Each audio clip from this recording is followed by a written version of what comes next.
नमस्कार। आप सबका स्वागत है मेरे YouTube चैनल पर। इससे पिछली कथा में आपने माता सती के जन्म की कथा सुनी तथा किस प्रकार से देवताओं ने उनके जन्म में महोत्सव मनाया। इससे आगे की कथा। ब्रह्मा जी बोले, हे नारद, मैंने स्वयं एवं विष्णु जी, देवता, मुनि, नाग, सिद्ध सब ने शिव जी के निकट जाकर देखा कि शिव जी शक्ति सहित विराजमान हैं। हम सब ने उनकी स्तुति की तथा विनती करते हुए कहा, हे महाराज, जब हमको आपने उत्पन्न किया था तब आपने प्रण किया था कि हम तुम्हारे उपकार के लिए रुद्र रूप से अवतरित होंगे। ऐसा ही हुआ। आपने अपनी प्रतिज्ञा अनुसार अवतार लिया। आप हम पर कृपा करें। मैं और विष्णु ये कहकर चुप हो गए। ये सुनकर सदाशिव बोले, हे ब्रह्मा तथा हे विष्णु, मुझे तुम दोनों ही अत्यंत प्रिय हो। तुम यहाँ मुनियों के साथ किस लिए आए हो, सो मुझे सब ठीक ठीक बताओ। शिवजी के ऐसे वचन सुनकर हमने ये समझा कि अब मनोकामना अवश्य सिद्ध होगी।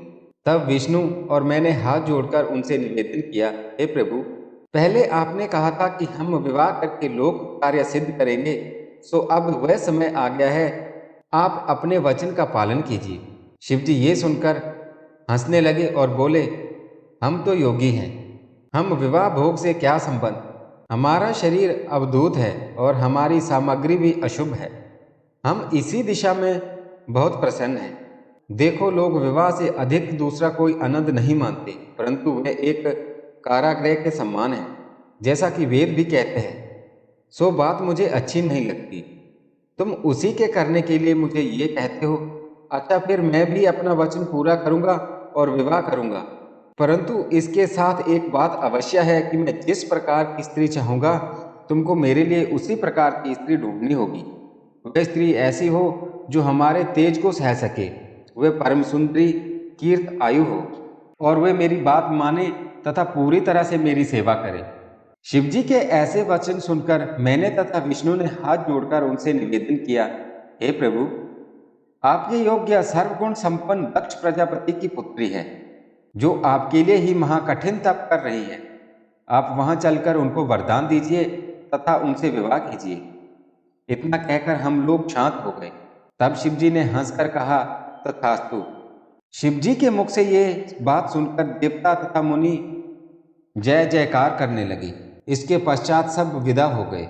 उधर शिवजी अपने गणों सहित सती को वर देने के लिए उसी रूप में जिसकी सती ध्यान करती थी, सती के पास जा पहुंचे। सती के मन से उस समय वह स्वरूप जिसका की सती ध्यान कर रही थी लुप्त हो गया। सब चिंतित होकर सती ने अपने नेत्र खोले और अपने सम्मुख उसी प्रकार स्वरूप को देखा। सती ने पहले तो प्रणाम किया, फिर अपने हृदय से उस स्वरूप का ध्यान धर लज्जा से मस्तक नत कर लिया तथा आनंद में मगन हो वो शांत बैठी रही। उन्होंने कुछ न कहा। उस समय सती को जो आनंद हुआ उसका वर्णन करना कठिन है। शिवजी सती को शांत देकर बोले, हे दक्ष प्रजापति की पुत्री, हम तुम्हारे तप से बहुत प्रसन्न हुए। तुम्हारी जो इच्छा हो वह वर मांगो। यद्यपि शिवजी सती की मनोआकांक्षा जानते थे, परंतु सती का वचन सुनने को ये आज्ञा दी। फिर भी सती कुछ ना कहकर शांत रही। सती का ये भाव शिवजी को बहुत भला लगा।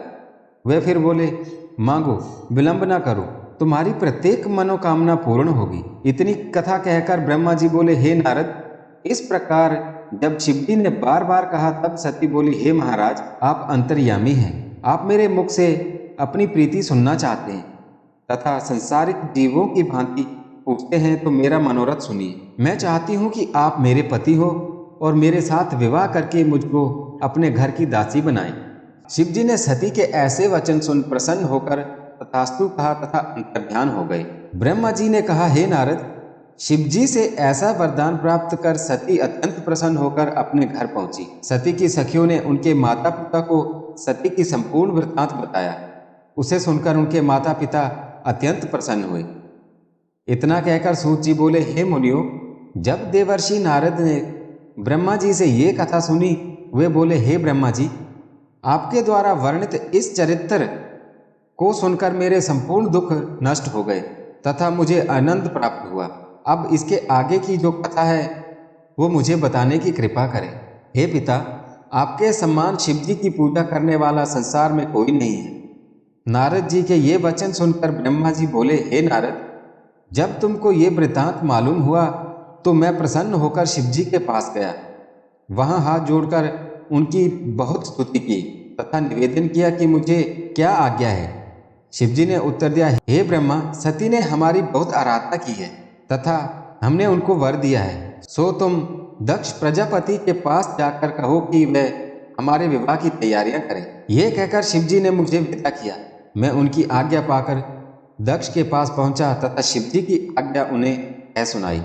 ये सुनकर दक्ष विचार करने लगे और विवाह की सामग्री एकत्रित करने लगे।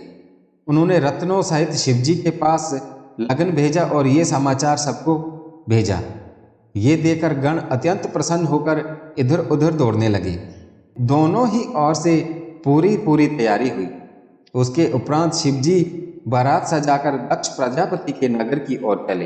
बारात जब दक्ष प्रजापति के नगर के निकट पहुंची तब शिव जी ने सप्त ऋषियों को दक्ष के पास भेजा। दक्ष प्रजापति बारात को नगर के निकट आया जानकर आगवानी के लिए चले। वे सबसे भेंट कर हाथ जोड़कर बारात को अपने मंदिर ले चले। उस समय मैं, विष्णु, अष्टवसु, 11 रुद्र, 12 सूर्य सिद्ध, भूत, प्रेत, गंधर्व, किन्नर, विद्याधर, देवता, मुनि तथा अप्सराएं शिवजी सहित दक्ष के द्वार पर जा पहुंची। चारों ओर से जय जयकार होने लगा। वेद एवं कुल की रीति के अनुसार सब कार्य हुए। गायन होने लगा। दक्ष प्रजापति ने ब्राह्मणों को बहुत सा दान देकर बारात के ठहरने के लिए अति उत्तम स्थान की व्यवस्था की, जहां सब बारात ठहरी। फिर दक्ष ने मुझको बुलाकर कहा कि विवाह वेद के अनुसार कराओ, जिससे मेरी पुत्री सुखी तथा पति की प्यारी हो और उसके अनेक संतानें हों। इसके पश्चात बरातियों को अनेक प्रकार के उत्तम भोजन खिलाए। उनमें 4 प्रकार के भोजन तथा 6 रसों से स्वाद थे। बराती इस प्रकार का स्वादिष्ट भोजन पाकर अनेक प्रकार के व्यंग सुनकर अत्यंत प्रसन्न हुए। उस समय वहां सभी प्रसन्न दिखाई देते थे। भोजन के उपरांत पान बांटे गए। सब लोग शिवजी की स्तुति करने लगे। भोजन आदि से निवृत्त होकर लगन ठहराकर शिवजी के आगमन के लिए सूचना भेजी। शिवजी तुरंत आए। तब दक्ष प्रजापति शिवजी को अंदर ले गए। उन्होंने प्रसन्न होकर सर्वप्रथम शिवजी के चरणों को स्वयं धोया तथा सोने की चौकी पर बैठाया। मैंने सब कार्य समय उचित किया तथा सती को बुलाया। उन्हें देखकर सबने प्रणाम किया। तब मैंने तथा विष्णु ने दक्ष के कन्यादान का जो समय बताया, उस समय दक्ष ने कुश, जल तथा पुत्री का हाथ शिव के हाथ में दिया। हे नारद, लोक में यही सर्वप्रथम कन्यादान हुआ तथा तब से विवाह की यही रीति संसार में फैल गई। ब्रह्मा जी बोले, हे नारद, जिस समय शिव जी ने सती का हाथ अपने हाथ में लिया, उस समय मुनि प्रसन्न होकर शिव तथा सती का जय घोष करने लगे तथा पुष्प वृष्टि हुई। अनेक प्रकार के बाजे बजने लगे। दक्ष प्रजापति ने दहेज स्वरूप बहुत सी उत्तम वस्तुएं, अमूल्य रत्न आदि दिए। अन्य रीतियों के संपूर्ण होने के पश्चात मैंने हवन का आयोजन किया। दोनों की गांठें बांधकर भांवरे फिरने लगी। उसी समय एक महाभयानक कांड हुआ। मेरी इच्छा शिवजी को मोहित करने की थी, परंतु मैं स्वयं ही उस रोग में ग्रस्त हो गया। जब मेरी कामुक दृष्टि उस पर पड़ी तो मैं मोहित और मुग्ध होकर बुद्धिहीन हो गया। ऐसी दशा में मेरे हृदय में सती का अनुपम रूप देखने की अभिलाषा जागृत हुई। मैंने उस समय ये उपाय किया कि एक भींगी लकड़ी आग में डाल दी, जिससे बड़ा धुआं उठा। शिवजी के नेत्रों में वह धुआं लगने लगा। ऐसे आंसू बहने लगे कि शिवजी उन्हें दोनों हाथों से पोंछने लगे। ऐसे सुअवसर से लाभ उठाकर मैंने सती के मुख से घूंघट उठाकर उनका सुंदर स्वरूप देखा तथा कामदेव के प्रचंड वेग से दुखित हो सब धर्म कर्म को भूल गया। उस समय मेरा तेज धरती पर गिर पड़ा। मैंने उसको इस प्रकार से छुपाया कि किसी पर यह बात प्रकट न हो सकी, परंतु शिवजी ने अपनी दिव्य दृष्टि द्वारा इस भेद को जान लिया। तब वह मुझ धिक्कारते हुए बोले, हे ब्रह्मा, तुमने ये निंदनीय कर्म क्यों किया? तुम बड़े कामी हो। ये कहकर शिवजी ने बड़े क्रोध से त्रिशूल हाथ में लिया। ब्रह्मा जी बोले, हे नारद, शिवजी का ये स्वरूप देखकर मैं थर थर कांपने लगा तथा मुझे बड़ा आश्चर्य हुआ। ये दशा देखकर सब लोग शिवजी द्वारा मेरी मृत्यु का निश्चय कर शिवजी की स्तुति करने लगे, परंतु शिवजी का क्रोध कम न हुआ। दक्ष प्रजापति भी हाथ उठाकर शिव शिव कहने लगे तथा मेरे मारने की मनाही करते हुए शिवजी से बोले, हे प्रभु, आप इस समय रंग में भंग ना करें। शिवजी ने कहा, हे दक्ष, तुम अब मुझसे कुछ न कहो, मैं ब्रह्मा को किसी प्रकार क्षमा नहीं कर सकता। इसने वेद के पथ को भुलाकर सती को पाप दृष्टि से देखा है। शिवजी के ऐसे क्रोधपूर्ण वचन सुनकर उनके कोप से समस्त सभा कांप उठी। तब शिवजी ने विष्णु की बहुत स्तुति करते हुए कहा, हे प्रभु, आप अप्रमेय हैं, आपका आदि अंत कोई भी नहीं जानता। मैं तथा ब्रह्मा आपसे ही उत्पन्न है। आप अपने क्रोध को शांत कर तथा मुझे अपना सेवक समझ मेरी प्रार्थना स्वीकार करें, अर्थात ब्रह्मा को क्षमा कर दें। आप ही ने ब्रह्मा को सृष्टि की रचना के लिए उत्पन्न किया है। ब्रह्मा के सिवाय सृष्टि की और कौन रचना कर सकता है? ये स्पष्ट है कि बिना सृष्टि के सब लीला व्यर्थ है। फिर आप ही ने तो ब्रह्मा जी को उत्पन्न किया है, इसलिए आप उनका वध न। ये सुनकर शिवजी ने फिर बड़े क्रोध से कहा, नहीं, ऐसा नहीं हो सकता। हम ब्रह्मा का अवश्य वध करेंगे। हम स्वयं सृष्टि की रचना करेंगे अथवा दूसरा ब्रह्मा उत्पन्न कर सब लोगों में इस बात को प्रकट कर देंगे। हमको अब मत रोको, हमारा क्रोध कभी व्यर्थ नहीं जाता। शिवजी ने यह कहकर अपना समस्त शरीर जलती हुई अग्नि के समान कर दिया। देवता तथा मुनि आदि कोई भी ऐसा नहीं था जो उस स्वरूप को देख सकता। मैं तो जैसे शिवरूप में ही समा गया। दक्ष को भी अति खेद से अब आनंद विस्मरण हो गया। उसने अत्यंत दुखी होकर शिवजी के चरण कमलों का ध्यान करते हुए कहा, विष्णु ने मुझे शिवजी के चरणों के नीचे डाल दिया तथा मुझसे बहुत स्तुति कराई तथा स्वयं भी स्तुति की। वे बोले, मैं और ब्रह्मा दोनों आपके सेवक हैं। आप अपनी कृपा दृष्टि से हम दोनों की ओर देखिए। ऐसे अनंत उत्सव में किसी प्रकार का शौक उत्पन्न नहीं होना चाहिए। केवल आप ही हमारे रक्षक हैं। अब जो आप उचित समझें वही वर दीजिए। आप ब्रह्मा के दोनों हाथ पकड़कर उन्हें अभयदान दीजिए। ये कहकर दोनों शिवजी के चरणों पर गिर पड़े। दक्ष भी अत्यंत दीन बनकर त्राहिमाम त्राहिमाम कह उठे। हे नारद, उस समय शिवजी ने सती को अत्यंत दुखी जानकर अत्यंत कृपा पूर्वक मेरे मस्तक पर अपना हाथ रखा और मुझे अभयदान दिया।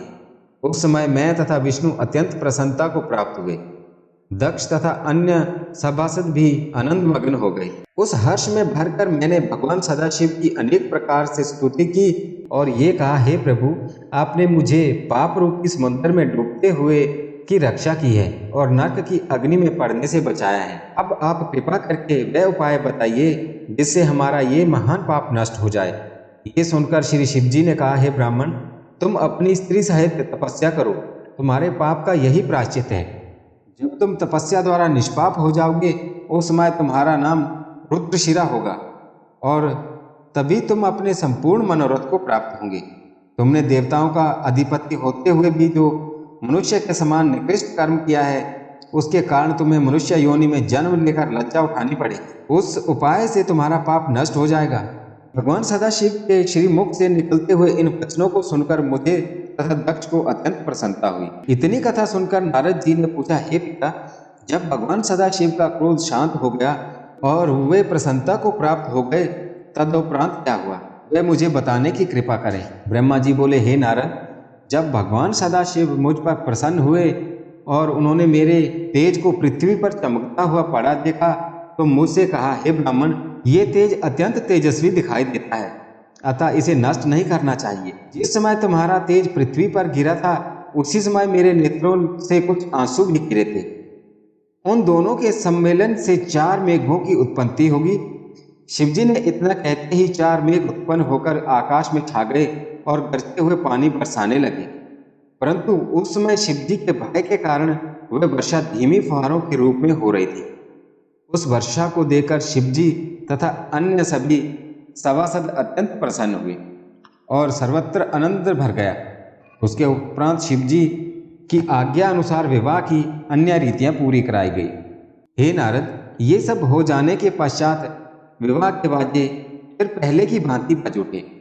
उसी समय हमने शिवजी की स्तुति करते हुए कहा, हे प्रभु, जिस प्रकार शब्द और अर्थ में भेद नहीं उसी प्रकार आप में तथा शक्ति में कोई अंतर नहीं। आपकी महिमा अपरंपार है। आपके चरणाविंद की कृपा से इस संसार में किसने क्या नहीं पाया। आप संपूर्ण जीवनधारियों के पिता हैं और भगवती शक्ति संसार की माता है। इस स्तुति को सुनकर शिव तथा शक्ति अत्यंत प्रसन्न हुए। हम लोगों पर कृपा दृष्टि की और कैलाश पर्वत पर चले गए। हे नारद, उस समय की शोभा ये थी कि शिव जी के सिर पर छत्र शोभित था और देवतागण दोनों ओर खड़े हुए उनकी स्तुति कर रहे थे। शिव जी ने कुछ दूर आगे जाकर दक्ष तथा अन्य सब देवताओं को विदा कर दिया और स्वयं शक्ति एवं अपने गणों सहित कैलाश पर्वत पर जा विराजे। जब शुभ लगन में शिवजी और सती ने अपने भवन में प्रवेश किया, उस समय चारों ओर से जय जयकार की ध्वनि सुनाई पड़ने लगी। मैंने तथा विष्णु जी ने शिवजी एवं सती को एक ही सिंहासन पर बैठाया। उस समय नृत्य, गायन एवं मंगलाचरण होने लगे। शिवजी ने सबकी मनोकामनाएं पूर्ण करते हुए जिनसे जो जो मांगा उसे वही वस्तु प्रदान की। उसके बाद सब लोग उनका यश वर्णन करके अपने घर लौट गए। मैं तथा विष्णु जी भी उनकी आज्ञा प्राप्त कर अपने लोक को लौट आए। हे पुत्र, इस प्रकार मैंने शिवजी के विवाह के लिए अनेक उपाय किए, परंतु मेरा कोई वश नहीं चला। जब साक्षात आदि शक्ति ने प्रकट होकर उनके लिए तप किया, तभी शिवजी ने उन्हें स्वीकार किया। भगवान सदाशिव का ये चरित्र प्राणियों को मुक्ति देने वाला है। शिवजी का विवाह हो जाने पर मेरे हृदय का दुख दूर हो गया। इस प्रकार श्री शूलपाणी सती के साथ विहार करते हुए कैलाश पर्वत पर रहते थे और सृष्टि के उपकार के निमित्त अनेक प्रकार की कथाएं कहते थे। जो मनुष्य शिव तथा सती के विवाह की इस पवित्र कथा का पाठ करता है तथा सुनता है, वह संसार में इच्छित आनंद को प्राप्त कर अंत में मुक्ति को पाता है। ये थी शिव और सती जी के विवाह की कथा। अगर आपको ये कथा अच्छी लगी तो कृपया मेरे चैनल को सब्सक्राइब करें, लाइक करें